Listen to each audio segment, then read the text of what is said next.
What's up, everybody? Welcome to the Mind Hiking Podcast. Welcome back. We got a special episode number 69 for you. Oh, yeah, Katie's in the background. Her mic's shut off because I figured she'd do something like that. She absolutely insisted on this number for whatever reason, and we're bringing you a good one. It's actually a good episode, I promise. So, rock on, enjoy, and stay tuned. Hello and welcome, everyone. I'm your host, Brody Frye, and here we dive deep into difficult questions. We'll map out thoughts, theories, and crazy ideas for the love of knowledge and growth. So, how do we answer some of the mind's toughest questions? This is the Mind Hiking Podcast.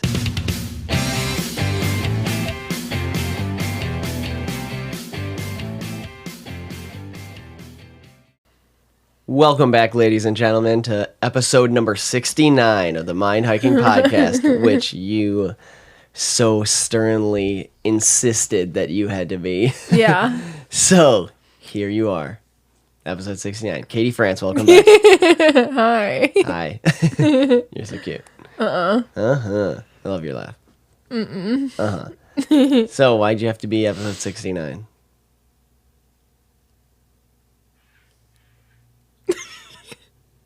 Okay. Because I'm your partner. And And I said I was going to be as a joke, so then since I said I was going to be, I feel like I have to be. Yeah, you're right.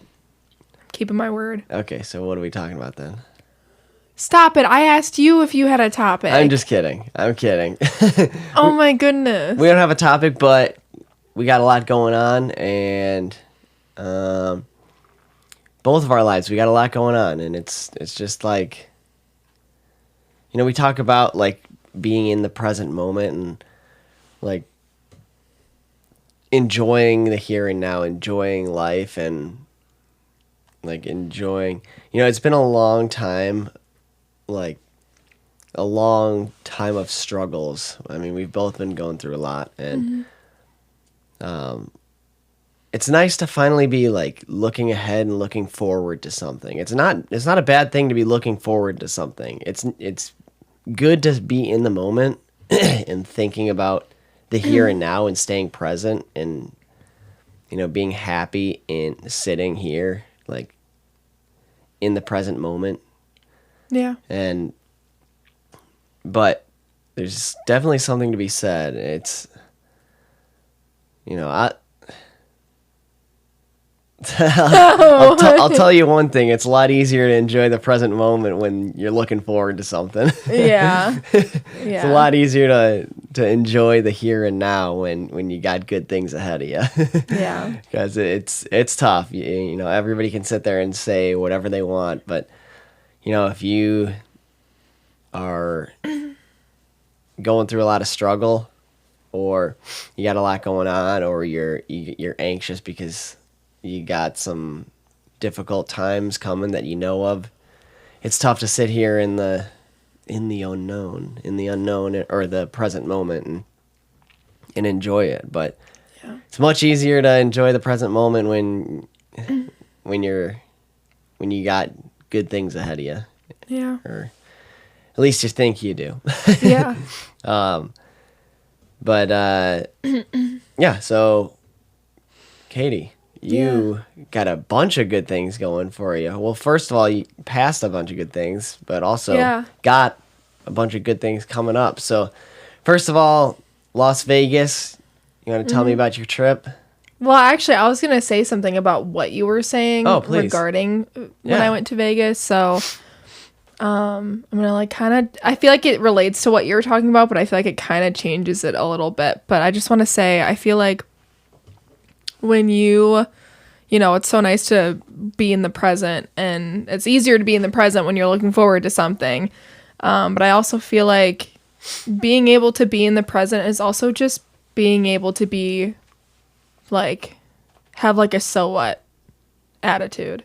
Like not even forcing yourself to be positive, like not even positivity. 'Cause I feel like the concept of telling yourself I have to be positive adds even more pressure and makes you feel worse sometimes in certain situations. But I feel like instead you need to have a so what mentality. And by that I mean, you know, so what you got a bill in that you can't pay today. So what you got rear-ended and it threw all your plans to whack. Things happen for a reason. So what? Someone actually, by the way. Yeah, someone actually said this to me where they were like, someone I was talking to, we were talking about this kind of mindset, and she was like, yeah, it's kind of like, so what, my Starbucks order got ruined and like they had to remake it, and then I ended up running 2 minutes late to work. She's like, because I always tell myself, well, maybe that happened to prevent me from getting in a car accident or prevent me from hitting something or being somewhere that I didn't need to be, or I would have been in danger. You never know. Yeah. Everything happens for a reason, and having a so what mentality of, you know, just having that kind of mentality. And the Vegas trip was very eye-opening.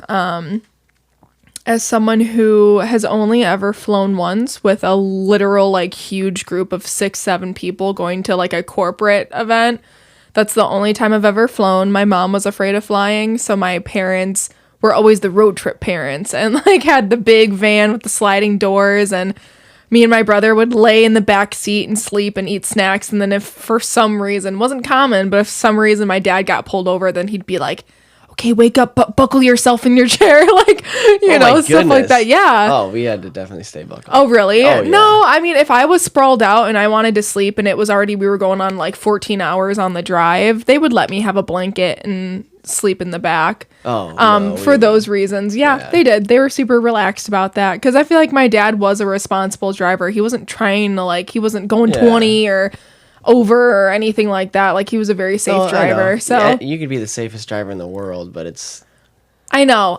Anyways, that's just what they did. That was my childhood. So I know. That's okay. But that's just something fun that I can look back and think about when I was a kid. Me being sprawled out eating Pringles with a blanket wrapped around me, like, you know, probably playing my not my DS, my what was it? The Nintendo Your Game Boy. Game Boy. That's what I was thinking of. Playing my Game Boy. Nice. Yeah, in the back seat. While my brother was in the one in front of me. But yeah. So anyway, so my parents were like road trip parents. Are you gonna say something? No, keep going. I'm gonna adjust something. Oh, okay. Go ahead. Keep talking? Yeah. Oh, okay. Am I too close? No, my mic's low. Oh, okay. Sorry. Okay, I'll keep talking. So anyways. Testing. Sorry. No, it's okay. My mic was turned down for some reason. Oh, I'm sorry. It's okay. I noticed that in my last podcast episode, actually. Actually, my last two. I think Brandon's episode and then with Steph's episode, my volume was lower. And I'm like, what? And I kept forgetting to check. Oh, really? Yeah. Oh, that's weird. I don't know if anybody else picked up on that, but yep. Yeah, I didn't catch on to that. Now we're good. But yeah, so then basically I grew up road tripping my whole life. And when you get to, I feel like personally me, something I've struggled with is once I moved out of my parents' house, feeding into the news and feeding into everything that's going on in the world. And I am a very, like, I will not walk around on my phone and, you know, and like not pay attention. I'm alert and aware. Like, I know there's so much happening in the world, but literally, those of you who don't know, Anita, who I work with her, she's a business partner and she's my best friend, but she has been trying to get me to come to Vegas to see her new place. And I ended up being in Vegas to do hair and makeup for BravoCon because she gave me the opportunity because she ended up having to get an amazing opportunity also somewhere elsewhere. So she recommended me and I'm so grateful for it. And she opened her home to me. But one thing I really had to get over was flying completely by myself. Mm-hmm. You want to backtrack and just talk about what you actually did? Because that's a big deal. Oh, well, okay. You just like skimmed right over that like it was nothing. Yeah. So I ended up doing hair and makeup for some people who attended BravoCon, but not like attended as in like they bought tickets and they were going. What is BravoCon? BravoCon is Bravo TV, the station. So like all of like the Real Housewives. I know what blew up was like Vanderpump, another reality TV show. So that's basically what that is. BravoCon is just all of the Real Housewives, all the people from the reality TV. They go on stands, they talk to people.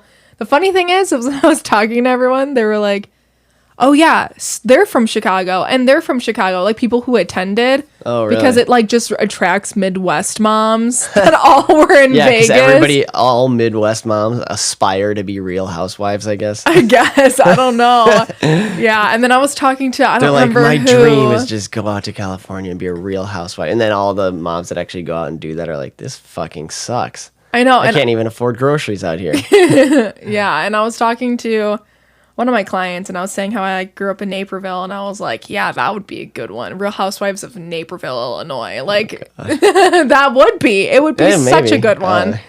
I think so. That's not a bad thing. I think there's enough, like, stuff going on in Naperville with downtown Naperville and the Gordon Ramsay restaurant. Like, it's just, there's always something new being built around there. So it's it's becoming one of the second busiest cities of Illinois. Yeah, comparable to Chicago. Yeah, I'm on board. I think you can make a show out of anything. I mean, look at us go. Hard. Yeah, fair enough. Very true. That's how I feel. If I even post anything on my social media, that's how I feel. I'm like, I mean, it took me long enough. I was like, nobody would listen to this shit. Nobody would listen to it. And then next thing you know, look at us go. Yeah.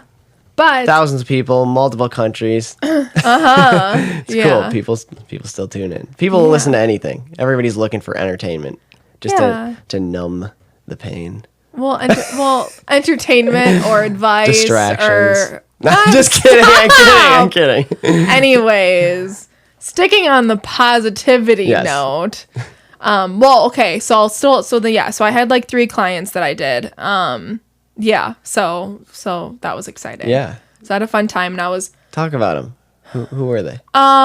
It was this girl named Megan. She owns a jewelry brand called The Sis Kiss. She was so amazing and so nice. Like, one of the sweetest humans I've talked to. Awesome.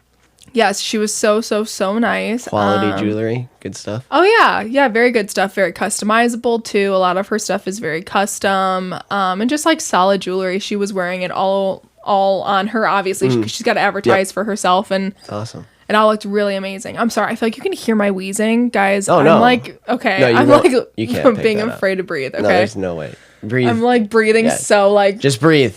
Breathe, everything's gonna be okay. Goodness, yeah. So I promise you won't hear that on the audio. Yeah, our dogs are shedding right now, and I'm actually allergic to dogs, but I just ignore it because I love dogs. She's a trooper, and she just powers through it. Yeah, and so I was just like, Baron was shedding, and I was picking at his fur, and then after that, I went to cook dinner, and I was like, like I could like barely breathe. But yeah, so then I had Megan. She was amazing. She's gorgeous. She's so sweet. She's so nice. We talked about it a lot. So she had a booth there, advertising for herself. So yeah, so then I did this girl, Lauren. She actually has a social media account. They got a following. Basically what she does is she reenacts scenes with Barbie dolls. But it got a huge following. Like it was something for fun that she thought was the funniest thing. And like, if you think of Bravo TV and like Real Housewives, you think of like drama and like comments. Wait, is that on YouTube or TikTok, or what does she do that? She does it on Instagram. She probably does it on TikTok too. I just follow the Instagram. Okay. But yeah, so then she got a huge following. She just reenacts like show things with Barbies instead. Yeah, but funny. Like she gets like custom Barbies. Like she gets like ones that look like the people too. Yeah. And that's she like funny. Makes a whole set out of it, and like it's really funny. Basically just like the fuck's that show? Robot Chicken. Except just already not made up shit. It's just real. I honestly don't remember that show. Oh, really? Yeah. They just used like dolls basically. Oh, they did? Yeah. But they animate mouths on the dolls for talking. I don't think I ever watched that. I wouldn't know. I didn't watch much of it either. I didn't think it was that funny. But it was just I don't know if it was like, I think it was Adult Swim. It was on, probably. It sounds like it would be. But it was I mean, there was things in it that were funny. I remember in school, actually. I mean, it was like a immature show with adult humor, but we watched clips of it in school because some parts of it were like, there was some like educational, like, I mean, with any show, obviously, if you got a show making fun of everything, they're going to have some things in there that actually make sense. And like, I remember we watched some clips of it in high school. Yeah. But yeah, it was actually, I guess I'll just say it. It was in health class, and there was an episode that they did on like mental disorder, and like they had like a thing of like the 5 stages of depression, and they just like made, really? they just like made fun of the 5 stages of depression, but, or not depression, but like, grief or sadness or anxiety or yeah, I don't remember what it actually. Yeah, I'm pretty sure is depression as a whole, but not like I don't remember. You sure it wasn't grief? I could have sworn that or coping with something. I don't know. It was like coping with death or something like that. Yeah. I can't exactly remember. It was something like that. Yeah, I just remember when I was in AP Psych, we watched something. It wasn't in health class, but it was AP Psych, and we watched something about the 5 stages of like because it was like grieving death, denial. Yes, that's what it is. Yes, denial, and then you got like bartering. Mm-hmm. Like you start bargaining. Bargaining, yeah, that's what it was. And then do you remember them all? No, not really.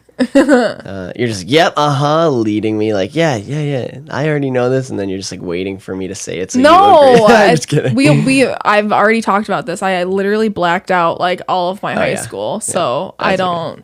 But like things like that jog my memory. Yeah. But like I know, like I finished your sentence. I was like, it's for grief. It's for like when someone dies, what you go through. But I don't remember it all. I feel like... Yeah. I know acceptance is one of them. And I feel like it wasn't the last one. But on the other hand, it could be. Yeah, it was. It was? Yeah.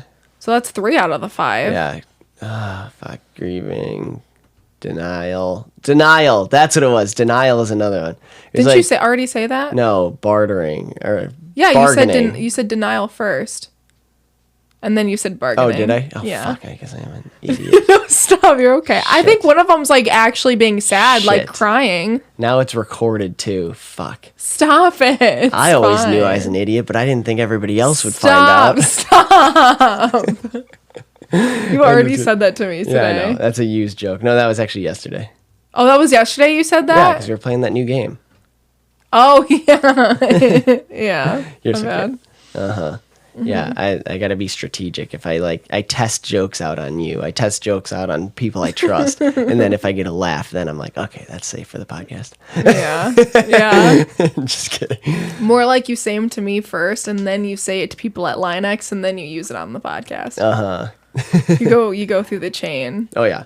Yeah. Yep. Or it could be flip-flop. You probably say it at Linex first, and then to me, and then to the podcast. Yeah, I gotta put it through the Depends ringer. On what the joke is. Yeah, I gotta put it through the gauntlet test before I actually put it out publicly. Yeah. And they are all still flops anyways. Oh, stop it. No. Okay, anyways, I'm gonna go back to my story. Yeah. So I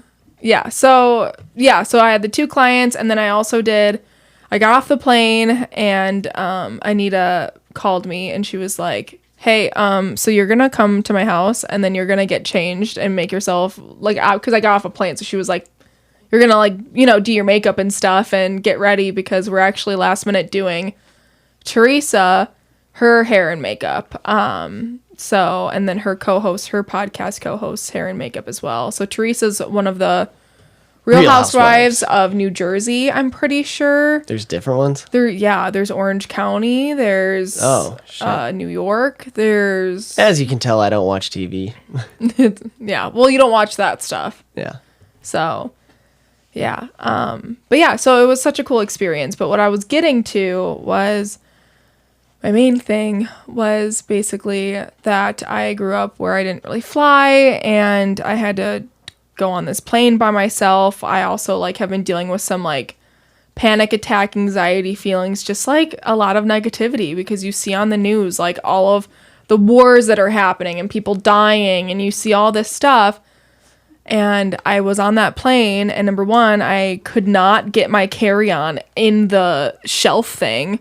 So I'm literally sitting there holding up the line, trying to shove this thing in. There was a lady next to me, and she was like, yeah, you're probably just going to have to wait till one of the people can just tag it and just change it to a checked bag, which to me, I was like, I don't want it to be a checked bag because I don't want to lose it. It's all my makeup and my hair stuff. Like if it was my own stuff, I wouldn't care. You can always go to a Target or something, but like this, I cannot rebuy all this stuff. Like I need this. And then one guy walked through and he actually ended up sitting next to me and he shoved that thing in there and he got it in there and he was like, you're good. They're not going to move it. Yeah.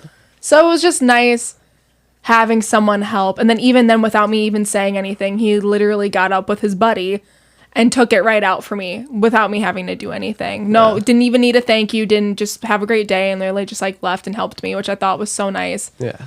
But yeah, so then I went on the plane and it went up in the air and I was sitting there and I surprisingly had no anxious feelings whatsoever. And I just got a new found peace flying and being up in the sky, and just like I got a new outlook on the world and life. Like I know it sounds so dramatic, but I did, because it was something that I was so afraid to do for years.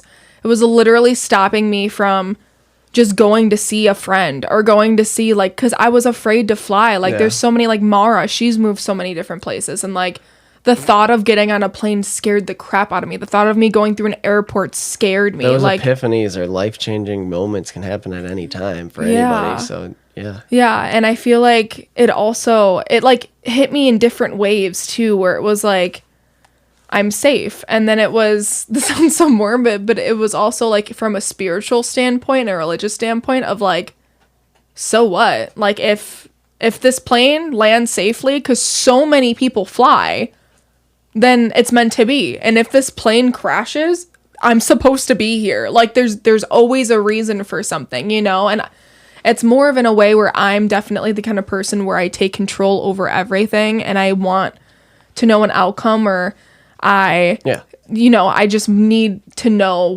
how something's going to happen, or I need to know, like, I don't want to die, so I can't, like I'm going to do anything to prevent it, and it holds you back from life so much. And I was literally sitting there on the plane and I was looking out the window and I was just seeing like all of like, because we live in Illinois, so Illinois is pretty flat. So like being on a plane and seeing just like the mountains and the clouds and the different colors and the different lakes and the different tones of the earth that I didn't even realize were on the earth, like just getting to see everything so high up. I like had this moment where I had my headphones in and I was looking at everything, and like I just like got this like sentence in my head from God, I would think, where it was kind of like a, now you know why I fight for all of you.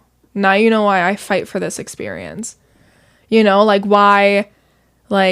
why he constantly, whether if you resent him or if you don't believe in him or anything, why he will always love you and fight for you. Even if it feels like he's not, he'll always respect you. Like if you're not going to believe in him, that's fine. He's going to respect that. It's like a parent with a child. Like it's the same thing. But I just like had a moment like that. And then on top of that, being at Vegas, I took a lot of Ubers and a lot of taxis, which is nice being in Vegas because they have a lot of taxis.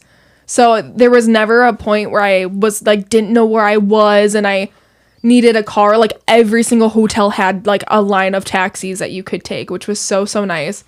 And I have also a fear of like being in Ubers and taxis because of all the stuff you hear about them trapping women and taking them places. And obviously you have to, watch the person and be careful with your surroundings. But like, not only did I just have a good experience and have good Ubers and like had a good experience, but I also got to like know people. Like one guy was driving because he uses that money to pay for his cancer treatments. Like another man literally moved from Haiti, I'm pretty sure, to America, and literally it was just him. Like none of his family came. Like he got lucky and was able to move. And it was just hearing all of these different stories from these people and why they do what they do. And one guy was doing it because he actually just drove across the country to be in Vegas because one buddy of his from high school said, hey, I'm opening up a business. I'm going to be cooking. I need you to handle the finances. And I know that's what you're good at. like a longtime best friend. And what did he do? He literally packed up all of his stuff at age 40 something, put it all in his car, and drove across the country just to start up this restaurant in Vegas. That's cool. You know, like it's just hearing all those American things. Dream. Yeah, and it's more of just hearing all those stories from people. It makes you think, fuck, like, why do I keep thinking about myself? Why am I so why do I think of myself so much? Why do I get so afraid and rob myself from experiences because I'm so focused on myself and what's going to happen to me? You know, like, just think of how many times things hold you back, or you talk to someone and they relate to your exact situation, or you see someone and you judge a book by its cover, and then you meet them and you talk to them and they've had a whole different life experience than you ever would have thought of or dreamed of or would have even expected, you know? And they could be the kindest person ever, but have the most resting bitch face that you could have ever seen, you know? Could be the ugliest person you've ever laid your eyes on. No, that's not what I meant at all. I meant like just like a serious, like just mean, like mean beautiful. Looking, you know? And I just feel like the people that you see that are thriving in the world are the people that have the so what mentality. Not that they have to be positive all the time, but they have so what, you know? Like, if anything happens, I will be there and I will figure it out in the moment. But why am I robbing myself from experiences? Why am I sitting here analyzing what's going on in the world and analyzing everything that's happening today? Because regardless, you either go to, like, even for example, I'm going to say this, but like, even for example, we were going to an event recently and just, we both were super tired. We both work a lot. I literally, like, we both worked all day, and then we had our engagement party the next day. So we were like, should we go? Should we not go? Kind of thing. And I really wanted to go. I was very stern that I wanted to go. But your reasonings were so valid of like, we've been going through a lot. We're both so tired. Like, you know, think of ourselves, like think of going to bed and just like having a relaxed night, you know? And we had that moment. We got to have conversations we would have never had. We got to catch up with people we would have never thought of. And we ended up going home in such a good mood after that night, like feeling good, like feeling happy. We were joking around. Like, it was just an experience that if we would have stayed home, like, who knows if we would have had those experiences. Like, it just, and then also it ended up moving into the next day too, where just things happened that if we would have never gone that night, it probably would have never happened, you know? That it's more of just like, it's so easy to think of ourselves, and you can be selfish. Like, obviously, if you want to spoil yourself or you need to have a mental health day, don't get me wrong. Like, you deserve to have a day where you turn off your phone the whole freaking day and you just eat your favorite food and just do whatever makes your soul happy. Like 100%. You shouldn't just put yourself to the side constantly, but also coming from my own personal experience, but I just feel like we think of ourselves far too much. And part of that is buying into the news and sitting there and talking about all the wars and everything that's happening. And yes, that stuff needs to be talked about to a certain extent, but talking about it doesn't fix it. Talking about it doesn't do anything.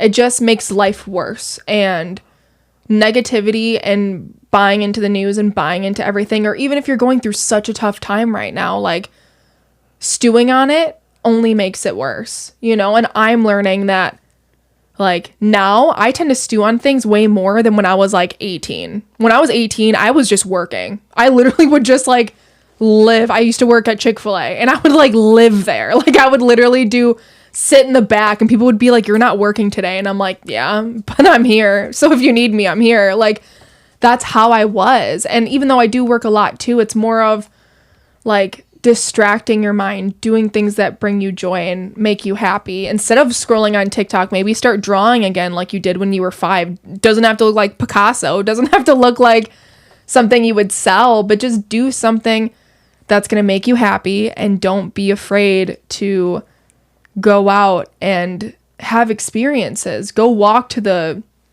park by your house and just sit. Go to the nearest forest preserve and just go for a walk, you know? Just have a so what mentality. So what if I have a creepy encounter? So what if I have a weird man come up to me and just keep talking to me? So what if I go there and I don't know, like get a nail through my foot? I don't know. I'm like thinking of like a bunch of scenarios, but like, so what? Like, it's never the end of the world. It literally never is. It feels like it, but it literally is never. And it's crazy how life has designed us to think everything's so the end of the world when it really isn't, because it's always just a new beginning to something else. So that's what I wanted to say, because that's what I took from that Vegas trip. I don't even care. I mean, obviously, I'm so thankful for everything that I did, but like, I don't even care about why I was there. It's the trip. It's what I did. It's what your experience. Yeah, is what impacted me more, you know? Like, I met amazing people, and I got to hear so many amazing stories, and I got to make some good connections. Yeah, and also, like, be on my own. Like, I typically run the salon phone, and I had one of my coworkers last minute go, hey, let me take it. You literally have had it for so long. Let me just take it for your weekend.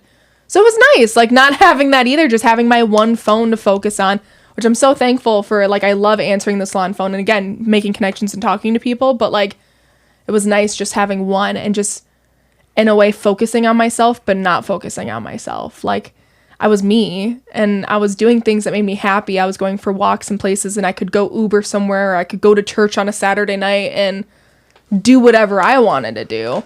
But on the other hand, I was doing things that I wanted to do without being afraid of, I don't know the area. I don't know these people. I don't know this Uber I'm going to get into. I don't know this guy. I don't know. You know, you get what I mean? Yeah. You're so what you're doing.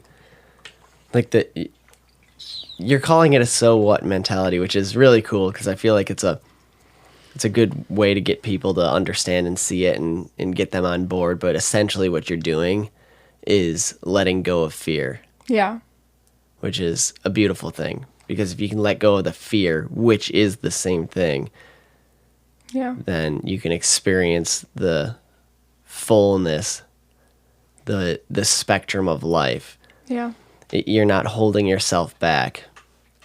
You're not restricting yourself in any way where, you know, you could have put yourself in an amazing place. You could have seen amazing things, but that fear is what's holding you back. Mm-hmm. The anxiety or the control, like you said, you know, just having that controlling mentality of, like, you got it. You're like trying to protect yourself. You're trying to protect yourself. You're trying to control everything. You want everything to work out the way you make it up in your mind. You're coming up with plans, but that's not always going to be what God has in store for you. Yeah.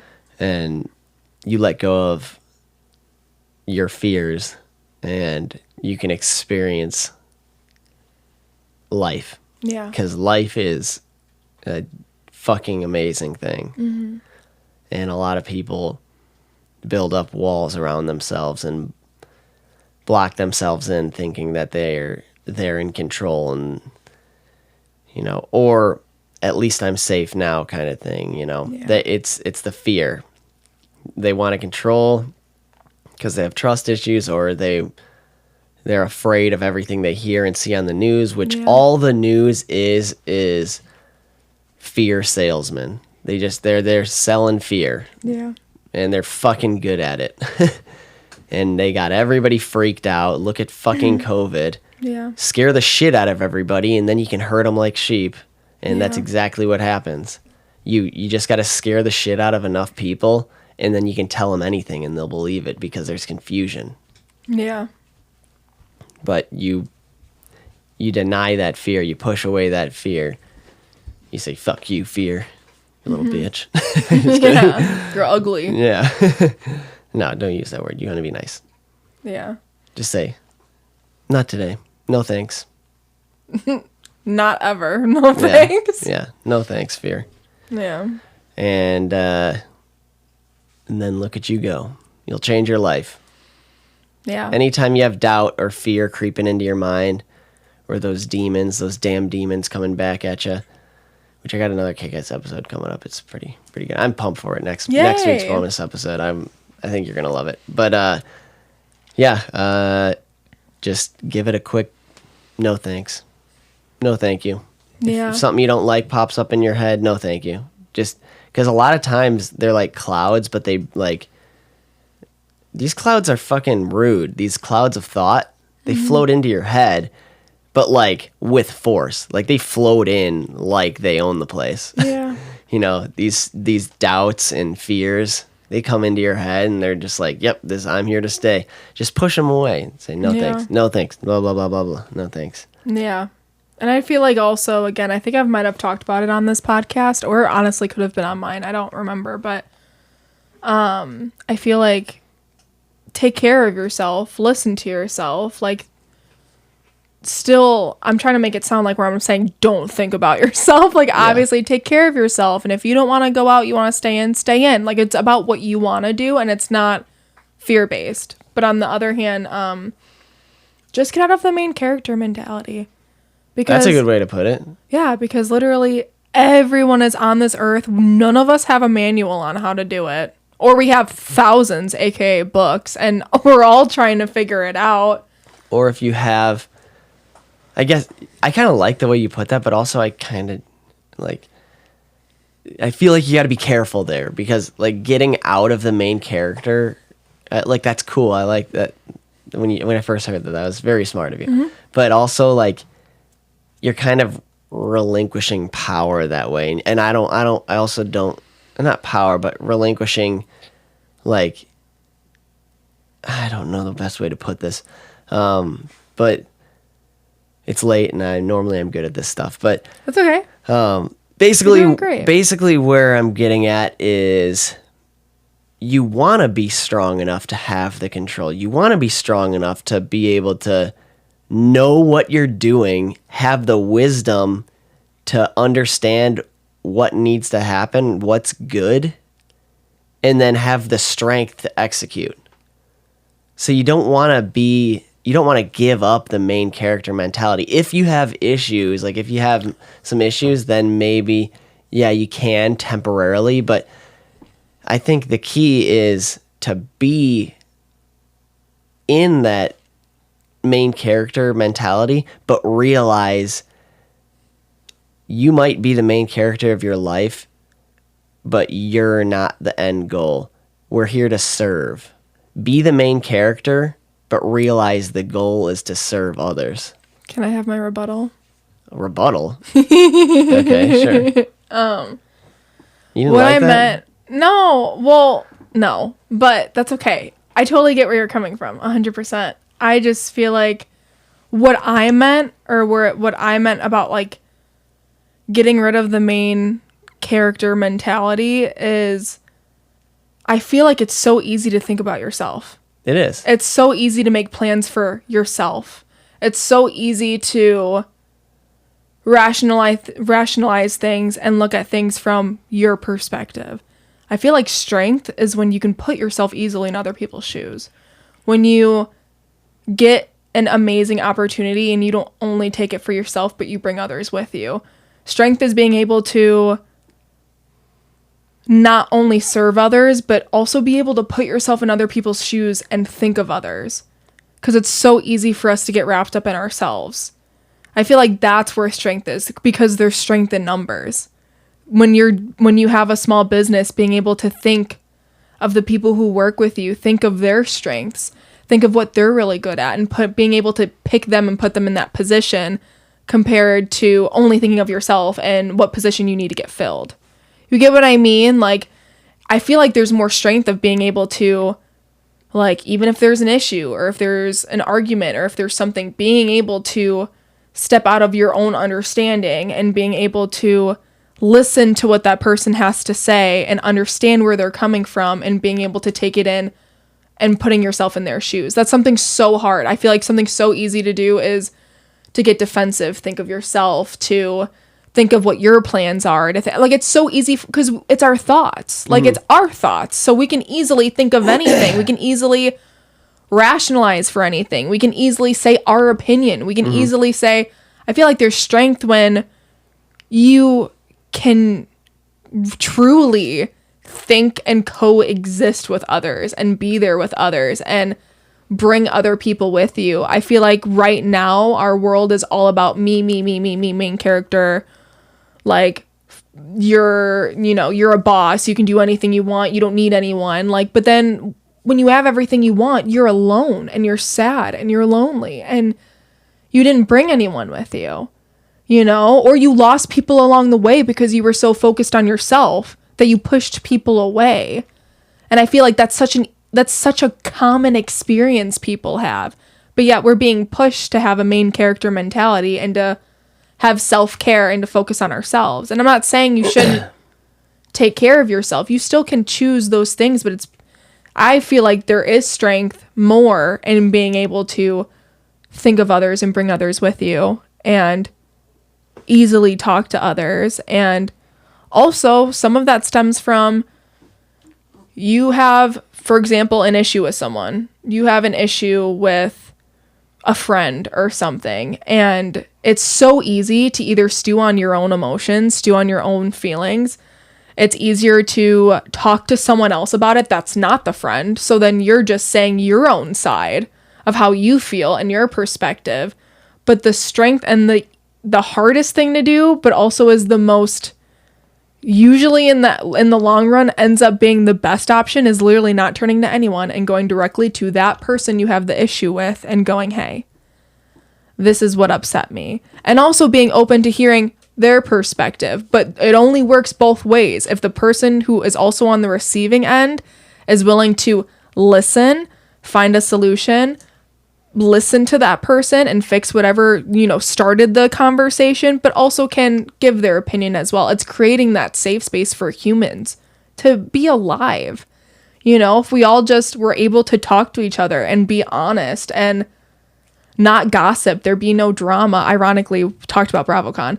But like, if we were able to have the strength to just put ourselves in other people's shoes and like just be upfront and be ourselves and think about others. And then when something good comes along, or like a new opportunity or a new connection or a fun trip or anything, like bring someone along with you, like thinking of someone else's favorite coffee order and surprising them with their favorite coffee order instead of just bringing them coffee that you would have liked. You know, typically they'll say thanks, but it's more meaningful when you're like, hey, I remember when you said cinnamon dolce was like your new favorite coffee.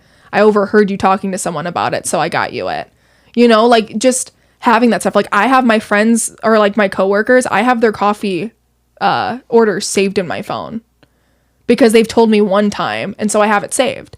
You know, so then even if I just surprise them with something, I know I have their order. I know my mom always gets Dunkin'. She doesn't like Starbucks because it doesn't sit right with her. So I always get her Dunkin', and then she always likes caramel iced coffee with oat milk and liquid sugar. So that's what I get her. You know, like it could have changed. Who knows? It could have changed in the last couple times, but I have that order where every time I give it to her, she's like, oh my gosh, she like knows what she got too, you know?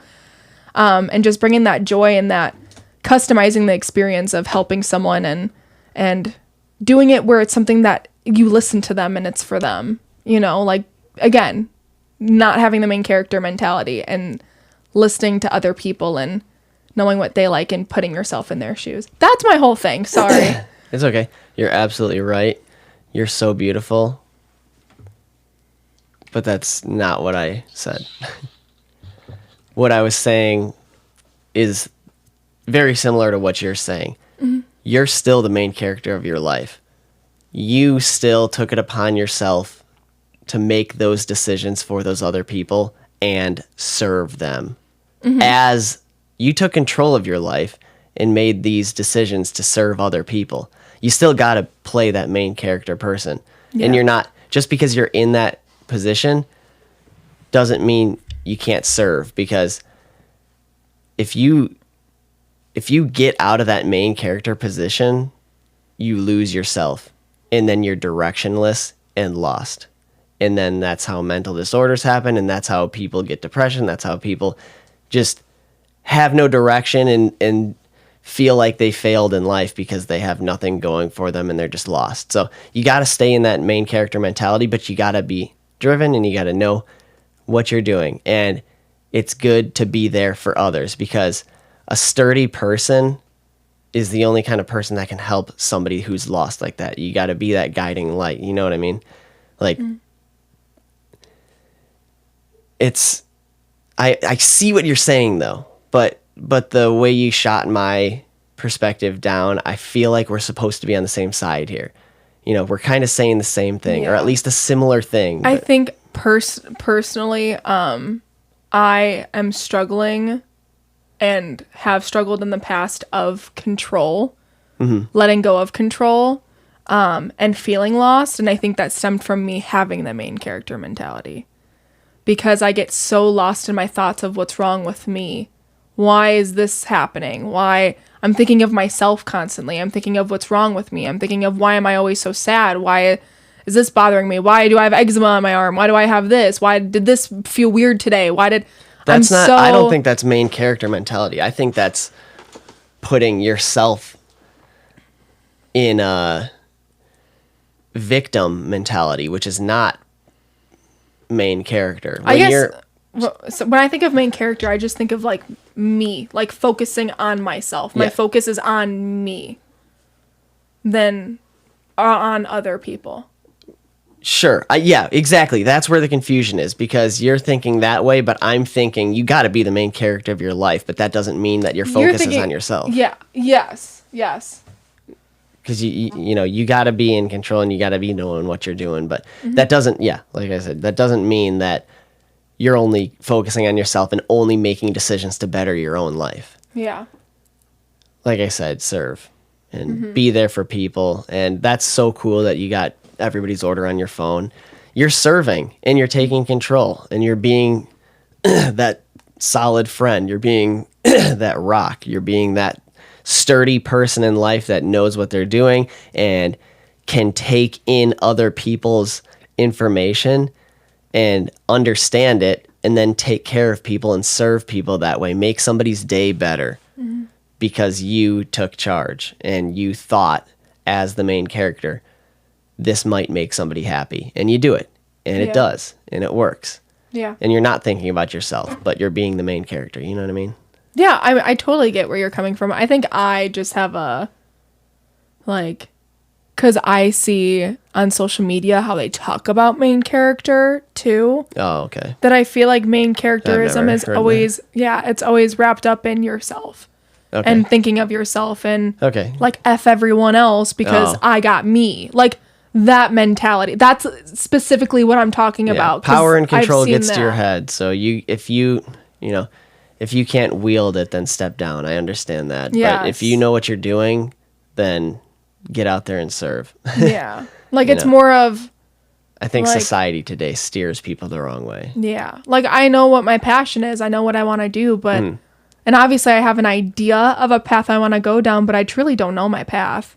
And that's okay. It's actually not having a plan. It's not having a time frame or a specific way of going about things. And this is a new thing. Honestly, this is a new thing even between me and you. Like this is a new thing with me ever since my Vegas trip is I literally cannot predict what's going to happen. I can't predict where life's going to take us. I can't predict anything. So even having a plan, I feel like when you have a full-on plan, it takes away from having new opportunities pop up that are completely different than what you would have expected. Yeah, you're not supposed to have a plan. What you're supposed to have is a goal. You're supposed to know what you want out of life and the route that you end up on. It's like when you set a destination on your GPS. Yeah. And then it gives you options. Like it's obviously we don't get to select our options because we don't know, but you set your sights on a destination and you just go. Yeah. And then whatever happens, happens. Yeah. So you give it enough time and you'll be able to reach your destination. And if down the road you decide, let's not do this, let's go somewhere else, you can set your sights somewhere else, which is pretty cool. Yeah. But it's never about the plan. It's never about the steps. You can sit there and plan and come up with an exact formula to get exactly where you want, but it's never going to work that way because life is way too unpredictable and unknown, and it'll never happen that way. And as soon as you start planning things, that's when life starts messing with you. Yeah. To remind you that you're not in control. Mm-hmm. Yeah. So I agree with that. Yeah, it's a crazy roller coaster, but set your sights. That's important because you can't be just running through this life aimless and goalless and bumping into everybody else kind of thing. Yeah. So it's important to the only structure you can create in your life is what you want out of it. And then just move towards that. It's like you're sailing on the ocean. You can't sail in a straight line. You can say, I want to get to this island, and then you can paddle on over there or motor on over there, but you can't, with the waves up and down and the wind taking the boat, that line is squiggly as fuck. Yeah. But you'll get there. Mm-hmm. You're just going all over the place, and that's fine. Yeah. And that's life. And you got to enjoy that and experience that. Yeah. Because it's a beautiful ride. It is. And also, just remember that life isn't that serious. I mean, like, it can be, it can feel like it, but really nothing when it goes down to it is that serious. And just say so what to it. And also remember to laugh, because even when you're feeling your lowest, you need to put on your favorite funny show or something that just always gets a laugh out of you, because whenever you laugh, it just releases that endorphins. Mm-hmm. Yeah. You're amazing. You're so smart. You're amazing. And I love you, and I'm so lucky to have you. I love you. All right, now let's sell some fucking tickets. Tell me what you got going on. Oh. Sorry, I'm like so wheezy. I have I like keep going, like I can just feel it. Feel like a hot air balloon or something. But I have a little makeup class happening. Oh my goodness. Talk about it with pride. It's amazing. I'm it's so excited for you. It's ever amazing. one. It's 4 days. We changed it to the 16th, by the way. Okay. Because the 17th is a Sunday. The 16th so we changed it to 16th of December. December of 2023. Yes, and it's a master class. So basically it's just going to have raffles, baskets, vendors. You like start the first half of it just like kind of mingling, having some food. There's going to be desserts, drinks, like stuff like that there. Be able to get tickets to put in the raffle. The proceeds from the tickets are going to go to Sunbeams Uganda, which is a organization that's actually run by my cousin. So I want to do whatever I can to support her. And then the second half of the night, which would probably be like an hour and a half into it, you're going to sit down and you're going to sit in front of a mirror. You're going to bring your own makeup. I'm going to have a little goodie bag supplied with some stuff to add that's going to help with like the look that we'll be creating. And it's going to be a very like more it's going to be like soft glam, but more of like a holiday look, like kind of like a shimmery lid kind of thing. So I have a whole plan of what we're gonna do, but so it's gonna be like a fun night. There's gonna be like photo places too, and it's really just like a fun. You get to learn makeup. It's in a safe space, and you get to just have fun, have some snacks, and have like a girls' night. Like bring your friend along or something. It's awesome. So it's so exciting. I'm so proud of you. Thank you. You gotta remember the value that you're providing. You got to remember your experience, because people look at you now and think, how did you get there? How did you do that? You're a celebrity makeup artist. You're amazing. You do incredible things. You got to keep that in mind. I know. You're so talented. I know it feels out of place because it's your first one, but yeah, this is the first of many. I don't think that feeling's ever going to go away. Yeah, you're right. I think I'm always going to feel that way, because personally, right. I do have some people with my hard work and me working so closely with Anita, and Anita's literally like she's actually like a full celebrity in like the Rockford area. Yep. That sometimes I meet some girls and they'll already know who I am, and they'll say things to me, and I don't know. I just feel like I just love people, and I never think of myself as someone would look up to or anything, because also I guess I look up to you. Well, I guess people just see what I am now, and like I know everything I went through, where I still feel like I think of myself like I know I've grown so much, but like I don't know, I just feel like I'm not special, like like I'm not, like I'm just like everyone else. Like other people, if they made some of the decisions I did, would get to where I am. That's a major reason why people hold themselves back. You know what that's called? Imposter syndrome. Oh, I definitely deal with that. So yeah, when you have great success like you do, and you feel like you don't belong, like, how did I get this? I don't deserve this. I don't belong here. I'm just a regular person. That's imposter syndrome. Mm-hmm. And you feel like you're not supposed to be there. But what you're picking out is the negative, the regular mundane life stuff, but you're not focusing on. First of all, the first issue is that you're focusing in the past. Yeah. Which is a first issue. Second thing is you're nitpicking the day in and day out stuff, but you're not focusing on the major strides, the hard work that it took you to get here. Mm-hmm. So you are incredible, and don't forget that. Thank you. Mm-hmm. I love you. I love you.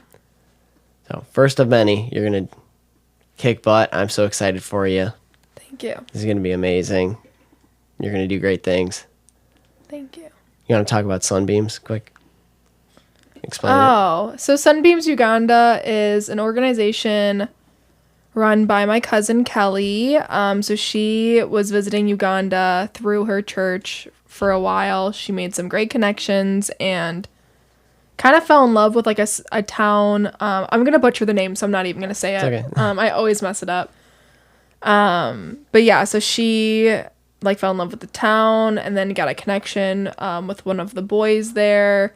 His name's Mark. He's super, super sweet. Yeah. Shout out to Mark. You rock. Yeah. If you're listening. I know you listen to the podcast, so thank you so much. You're amazing. I got a care package I want to send to him. But yeah, so basically her whole mission is to build a school because they lack education and just they lack a lot of materials and things like that. And so her whole thing is just hearing what the town has to say of what they want, and they're trying to build everything, but build it where it's built to last and not fail. So they're going through a lot of things very differently than other organizations do. She's done so much research. She's got an amazing team with her. And then on top of it, Mark is kind of like the inn where he, lives there. So he's able to see everything that's going on. He's able to watch the school being built. He's able to see everything and supervise it all, and then, communicate with Kelly constantly. So, yeah, so that's basically what the organization is. It's literally God's work. Mm-hmm. She has the biggest heart. She's another woman that I look up to, that I absolutely love. Amazing. And so she is a busy, busy woman, mm-hmm. and she is putting her heart and her soul in this organization. And so any way I can help, I want to, so... Mm-hmm. Spread the word here too. Yes, you can also donate. You can go to sunbeamsuganda.org. I'm pretty sure it's .org. And you can donate. So also on top of it. We'll put that in the show notes. Check on that, and then I'll put all that information in the show notes. Mm-hmm. So, all right. I think that's a wrap. Good episode. I was gonna say something back, and I couldn't think of anything. Oh. One thing that we did skip was you were talking about you'll never kind of get rid of that imposter syndrome feeling, that feeling of not being worthy or whatever. And I'm like, I was just going to say that I get that totally too, because I feel like that every single time I turn on these mics.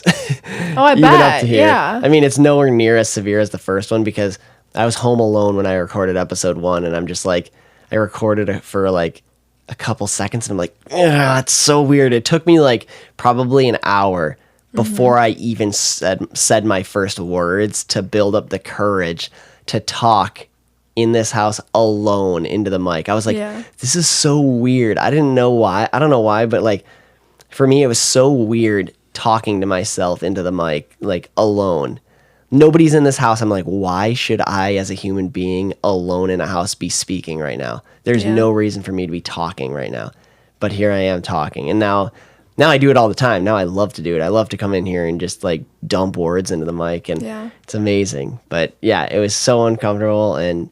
But still, you get those. You're going to, I feel like in a weird way, it's more of when I was just doing makeup for Lime Life, of course I had like some imposter syndrome of people like asking me for requests or recommendations or anything like that.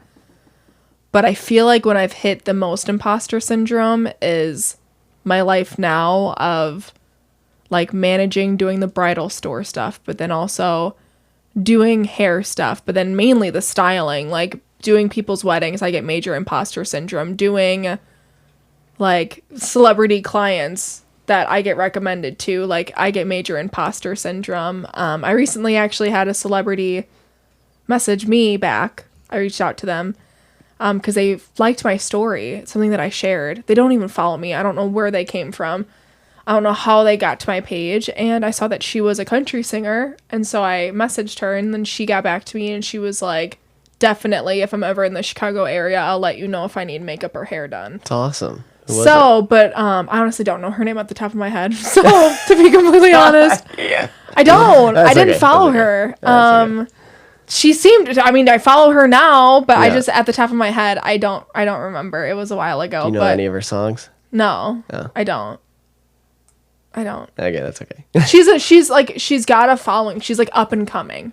Oh, okay, gotcha. Yeah, that's okay. She's not like, she's not yet. She's not like Miranda Lambert yet or anything, but she's up and coming. Gotcha. So, cool. But anyways, that's awesome. Super exciting. But moments like that is when I get like imposter syndrome, or I'm like, oh my gosh, that actually happened. And I feel like for you, being in this room, you get some imposter syndrome, but you're actually really going to get it when you have your studio.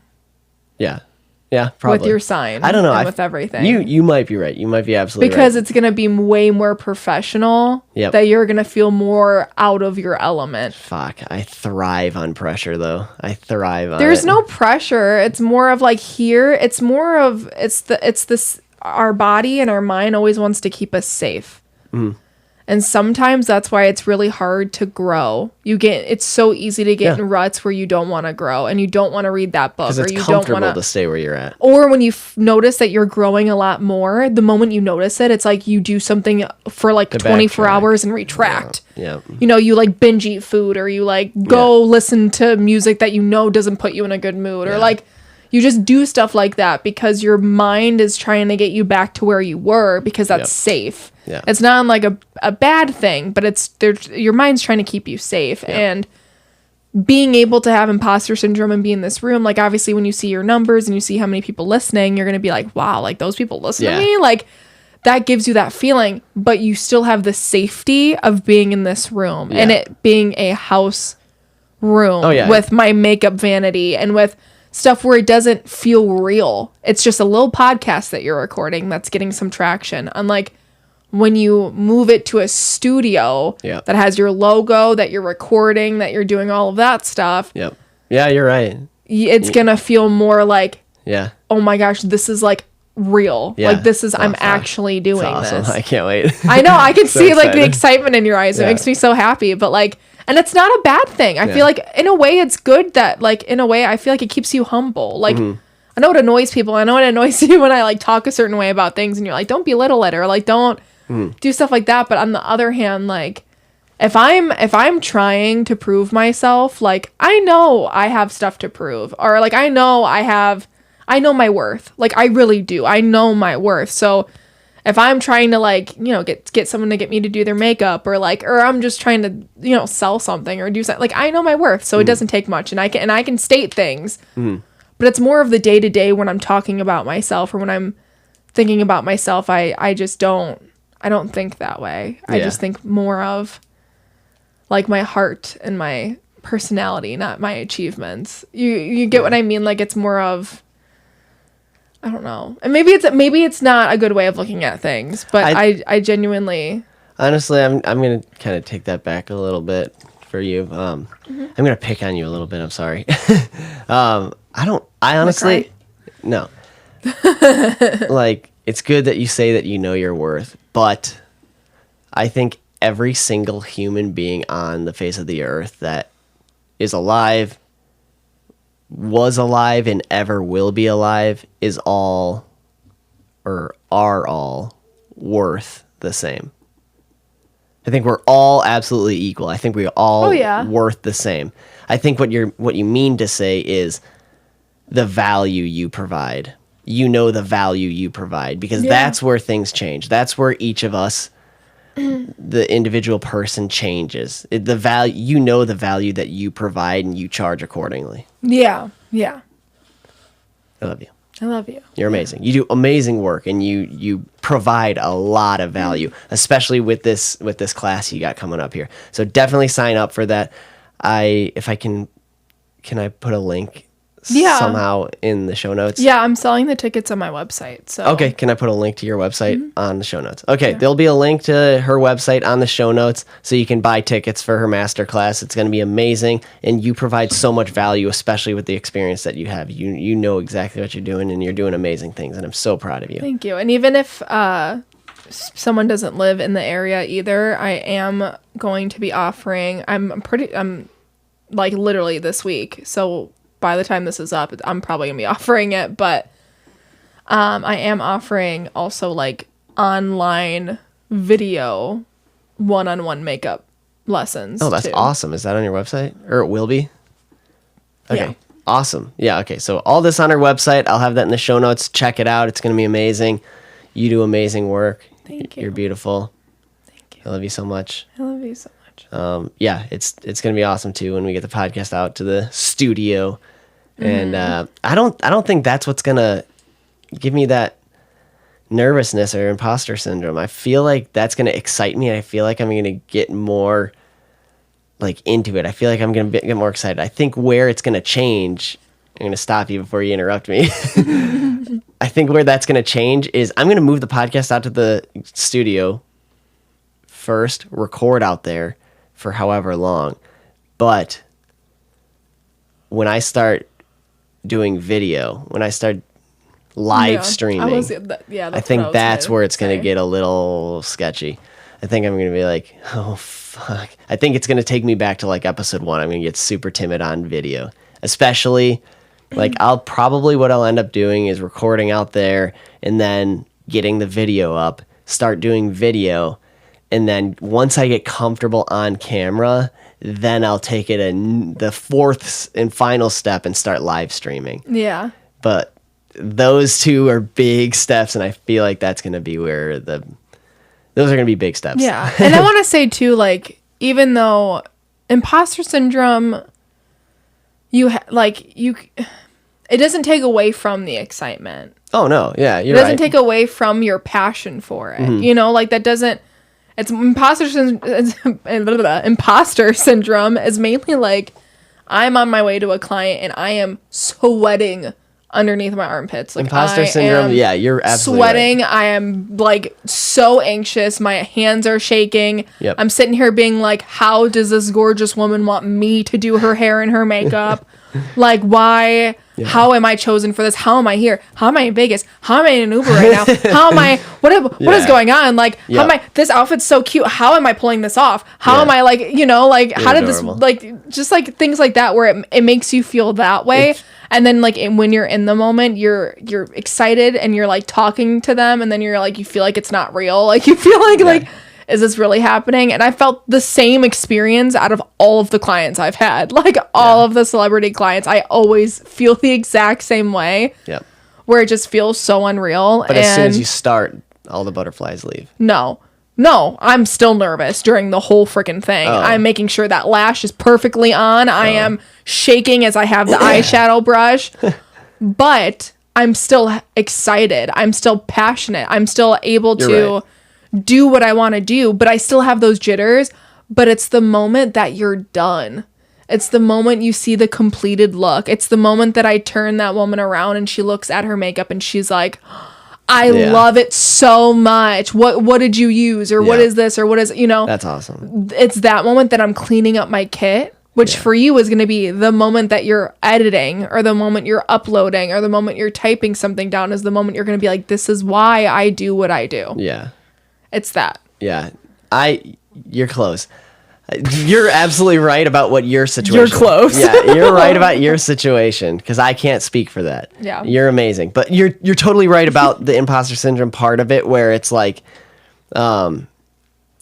you I totally just drew a blank. So sorry. It's okay. I was just thinking about you So I laughing. wasn't right because you just drew a blank. You just don't even remember what I said. Yeah, there's nothing there. No, I'm just kidding. There's nothing there. What was I saying? Sorry. No, it's okay. Just like, yeah, it's imposter syndrome is where you feel like you're not worthy or you don't deserve to be in the place you're in. Yeah. That's what it is. Yeah. Where it doesn't take away from the excitement you have for it. Yeah, I still love to do this, but or like you still love to do makeup and hair and make people feel beautiful. Mm-hmm. But imposter syndrome doesn't take away from that excitement. It just makes you feel like, who am I to be doing this? I have my hand raised. Yeah. When I love all my clients the same. I truly do. I love what I do. So every time I go into something, I am so excited to do it, especially when it comes to styling. But the feeling I get from when I have brides compared to the feeling I get when I have celebrity clients are completely different. Bridezillas versus celebrities. No, I don't. I've never had any bridezillas, thankfully. I haven't. I truly haven't. Trust me. I've seen some bridezillas. Yeah. I've heard some horrible stories. Yeah. I truly have not. Good. But that's saying a lot because you do freaking multiple weddings every week. Yes. For the last year. But I want to say for you, where it connects is I feel like when you were doing your bonus episodes, you're not going to have imposter syndrome. When you were doing a podcast with me or Steph or I still get butterflies.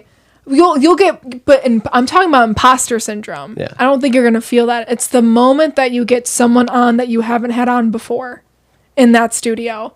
Having someone reach out to you. Yeah, you're right. And wanting to be a part of your podcast, you're going to be like, which I have, which I've been putting off because I'm nervous. I know, but it gives you that feeling of like, why do they, why would they? Right. When I first got that call, I was like, what? Also, you're going to get to a point, which I am at, where like, if I really love someone, I'm like, I'm sliding in their DMs being like, hey, if you're ever in Chicago, please let me do your hair and makeup for free. You're right. I would be honored to do your hair and your makeup for free. Like, you know, and just to put yourself out there, you know, that when you have to find yourself in this situation, once you have your studio where you're going to be reaching out to people. Yeah, you're right. And trying to make connections to get people on your podcast. You're going to feel that also of like trying to feel like, you know your value, but you're going to feel unworthy still. Yeah. You know, the reason why I kind of drug this out for so long is because I wanted to establish a foundation of the podcast first. I wanted to establish what it was. What is this podcast? What is the Mind Hiking Podcast? What is this podcast? The Mind Hiking Podcast. Thoughts, theories, and crazy ideas. Check it out. But I wanted to understand for myself what this was and kind of see the progressive growth too. Mm-hmm. And just provide the freedom to express your own voice and your own thoughts and your own opinions and know that it's safe here. We'll discuss this and we'll keep an open mind and talk about whatever you want. And it's a cool, safe place to have genuine conversations, long form that you don't get anywhere else. And it's awesome. I love it. It's so cool. And that's what we do here. And it was just like, I needed to establish that foundation first before I started reaching out to some bigger people.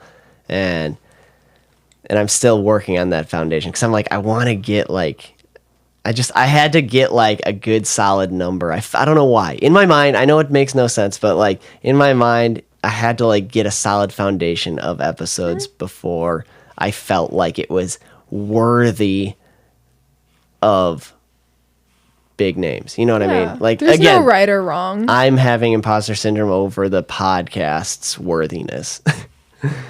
Yeah. But anyways, back to when I said like when I interrupted, not interrupted, but like kind of we keep interrupting each other. Yeah, I know. This is a while back. But when I told you you're close, when I jumped in and said that, I never told you what I was talking about because oh my goodness, you just sprayed water all over the computer. You just made it rain. It's fine. Literally. It's fine. The TV's fine.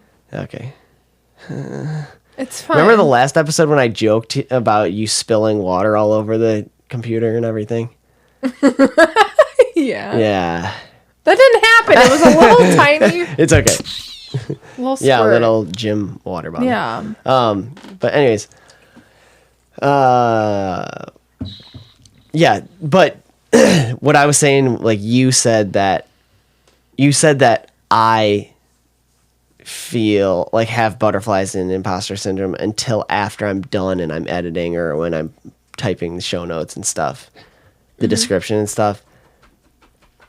I don't feel like that's accurate because that's why I said you're close, and then I never said what I was talking about. Yeah. But what I was talking about was like back in the racing days, like you get the on the line butterflies, like before the gate drop butterflies. You're sitting on the line and you got the butterflies, and you know the 30-second butterflies. The card girl turns the 30-second board sideways, walks off the track, and then you're sitting there and you're just like clutch in first gear, revving it out, waiting for that gate to drop, staring at it. Everybody just screaming their motor, and then all of a sudden gate drop. Yeah. And the second you see that gate drop, your heart is racing, pounding, and you're staring at that thing with the clutch pulled in, with the throttle half twisted, and you're just like, the second you see that gate flinch and you dump that clutch, butterflies completely gone, 100%. You're in action mode. You're in the moment.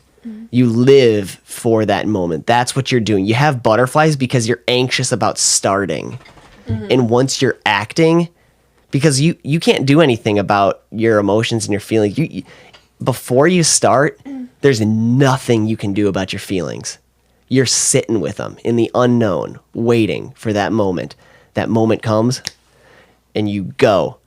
And now you can act those feelings out, and butterflies are gone because you're in control. And you're going and you're driving, and that's how it is with this podcast. I get butterflies before I turn the mics on. The second those mics fire up and I hit that record button, we're going. Right now, 0 butterflies. It's beforehand, and that's what I was trying to imply to you. That's what I figured it was like for you, is when you're driving up or you're talking to them, meeting them or whatever, you're hauling your makeup bag in, you got the butterflies, but the second you dunk that brush into the foundation, I just imagined that your butterflies went away because you were in action mode. You were going. But it's different for every person. I mean, I guess it's not as intense. Like, I feel like it does fizzle away a little bit because I am in the moment and I am doing my work. But on the other hand, I still feel like I'm making sure everything's perfect, and I'm like thinking, you know, because maybe it's more of like, I don't know, I feel like it's more of an in thought thing of, do the eyes match? Is one a little bit darker than the other? How do she's got a bruise, what should I cover it up with? You know, where it's more that, making sure, because also when it comes to makeup, if you use one wrong product with another product, it can mess up the whole look. So you have to be very selective. Yeah, you're with so what smart. You do. Same with color. Yeah, you're so smart. And it's the same with golf too. I mean, you'd be sitting at the first tee, and they'd be calling names up. Everybody's around, coaches from all the schools, all the parents, and all the whoever else is standing around watching, and people scouting for colleges, and they're all standing there staring at you as they call your name, Brody Frye from Prairie Ridge High School, and you go up there, and then you just find your spot, and everybody's staring at you. And golf it's intimidating because you got to stand up onto the platform, basically the tee box, and everybody's staring up at you, and you find a spot, because they're watching you plan, and they're going to judge everything you plan.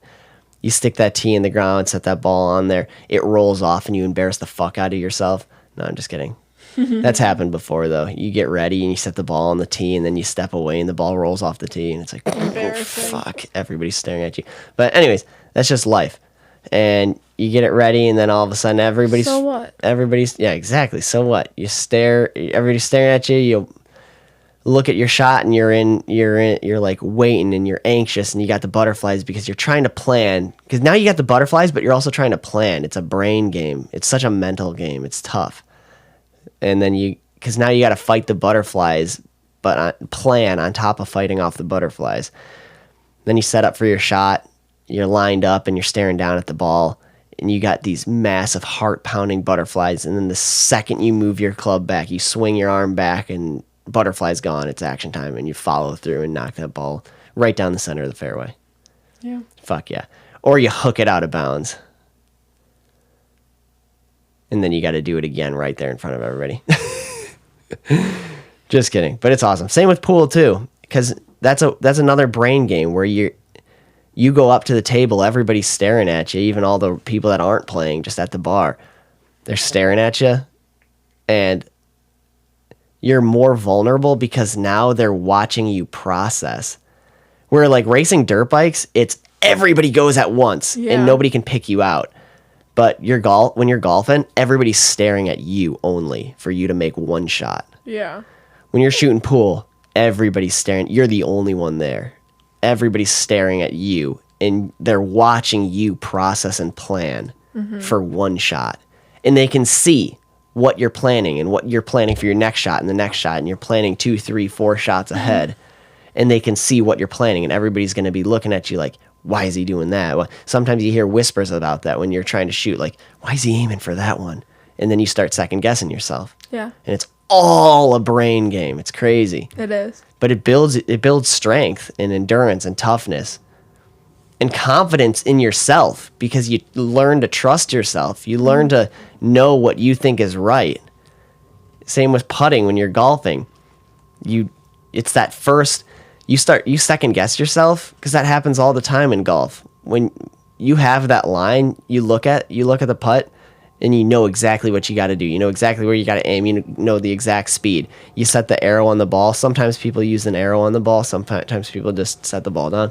But either way, you stand behind the ball, look at it, and you think, all right, I got it. You go up to the ball. Right before you hit it, you're staring at it, and you're like, nah, that's not right. And then you turn a half inch to the left, hit it, and then you miss it on the high side, or you miss it on the low side, or whatever. And it's like, fuck, if I didn't turn that half inch, my first judgment was right. And it always is. Yeah. It always is. But you learn to know to trust yourself. You build confidence in yourself. Yeah. Through those brain games. And you learn to focus. You learn to not let all the noise in the background of other people talk you out of what you already knew. And this goes back to being the main character. You gotta learn to, especially when you're driven with a goal in mind. When you want to get somewhere in your life, if you want to be aimless and not get anywhere in your life and complain about everything under the sun, fine, do that. That's totally fine. If that's how you want to spend your life. But if you have a goal and dreams and you actually want to achieve them in your lifetime, you learn to drown that out. And you learn to focus in. And you learn to know what you want and follow that first initial thought. Your first assessment is always the right one. And enough times failing, you learn that don't adjust.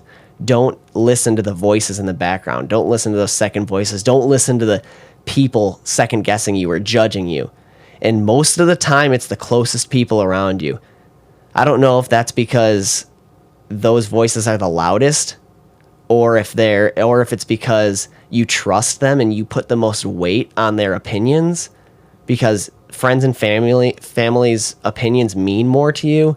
Maybe that's why they're the loudest in your head. Maybe that's why they have so much weight to you. But you got to learn to drown that out when you know what's right for you, because only you know what's right for you. Yeah. And that's being the main character.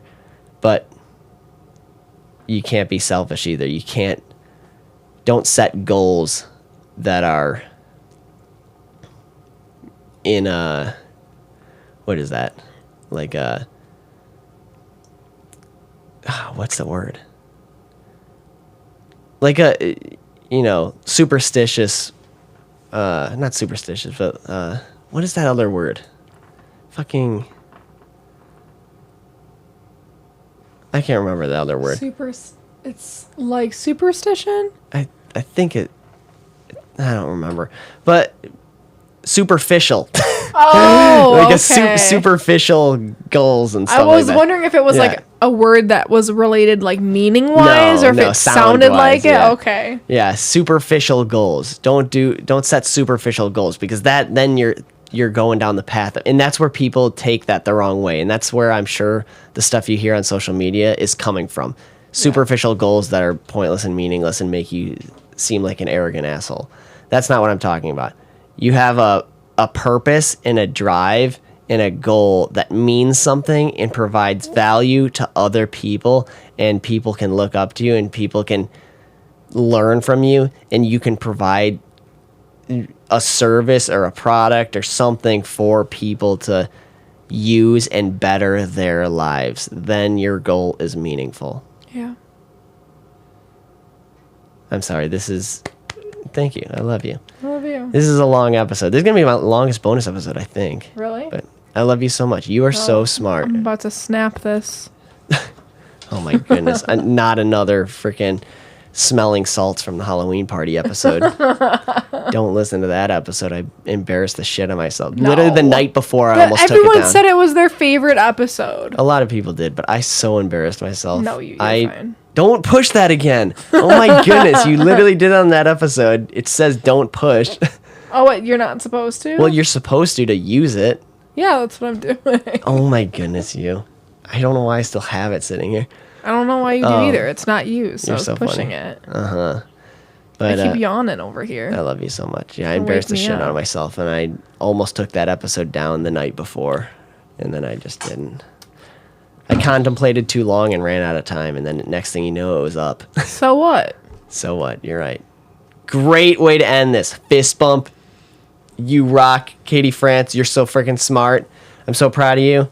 And I'm so excited for your masterclass. Everybody check that out. Website's in the show notes, so check that out also. At the very least, click on the link and look at her website. Just give it a... I made it myself. Yeah, she made it herself. All by myself. Check it out. Check out her services. She's amazing. She does great work. She's incredible, super talented. And I love you so much. Thank you for hopping on the Mind Hiking Podcast. Thank you for having me. Oh, also, I have my podcast, the Living Confidently podcast. Yes. She has started season 2. Yeah, and it's amazing. Season 2, every Thursday. Check it out. It's amazing. Yes. On a non-mind hiking podcast day, so... Yep. Fills in the gap. Yeah, fills in the gap. So when you're still looking for more podcasts, but the Mind Hiking Podcast, you know, you're all caught up. You listen to Wednesday's bonus episode. Mm-hmm. Thursday rolls around, and you're like, what do I listen to? Now you got something every Thursday. Well, bam. Living Confidently Podcast by Catie Frantz. Yes. Check it out. Mm-hmm. All right. I love you. I love you. Thank you. Mm-hmm. All right, guys. Thanks so much for tuning in, and peace out.